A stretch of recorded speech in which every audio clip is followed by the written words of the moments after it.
আমার নিয়ে যে কন্ট্রোভার্সি গুলো হয়েছে, তুমি তো শিক্ষিত, এইগুলো তো দেখেছো। আমার নিয়ে আমার এই ভিডিও করা লাগে না, তোমার দিয়ে আমি ভিডিও করবো না, এটা আমার বলছিল। কয়েকদিন আগে আপনাকে একটা নূপুর কিনে দিয়েছে, আপনি হ্যাঁ, তাকে নূপুর। একটা আংটি কিনে দিয়েছে। হ্যাঁ, এই নূপুর টাকাটা কিনে কার দিয়েছে। ছিল? ওর টাকা দিয়ে ও নূপুর কিনে দিয়েছে, আমার টাকা দিয়ে আমি আংটি কিনে দিয়েছি। এত কি ভালো- করবো, সংসার তো বাঁচানো লাগবে ভাই। এত ভালোবাসা। ভালোবাসা বলতে ঝামেলা হইলো, তালাক দিয়ে দিচ্ছিল, এই কারণে আংটি কিনে দিয়েছি। সংসার তো বাঁচানো লাগবে আমার। এই বউ দিয়ে ভিডিও বানানো কি আলম হাসানের কি একটা নেশায় রূপান্তর হয়েছে কিনা? একদম ঠিক কথা বলেছেন। মানুষ যেরকম ড্রাগ অ্যাডিক্টেড হয় না, ওই যে কত নেশার জিনিস আছে, ওইটা অ্যাডিক্টেড হয়, একদম সেম ও এরকম।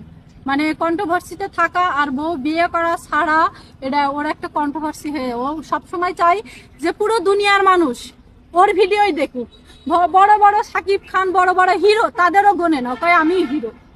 কিন্তু হিরো আলম আছে না, হিরো আলম ওর থেকে ভালো। ও যে কত বড় বিয়াদ্দপ, ওর মতো বিয়াদ্দপ হয় না। ও মানুষের জাতির মা জাতির ছোট করে কথা বলে। আমার মা মানে যত মানুষের, আপনাদেরও মা আছে, মা জাতিরও ছোট করে কথা বলে যে মা জাতির বিয়ে করবো। তাহলে ও যদি সুস্থ মস্তিষ্কের মানুষ হয়, তাহলে কি কখনো কারোর মার বিয়ে করতে চায়? ও নিজের মার বিয়ে করুক।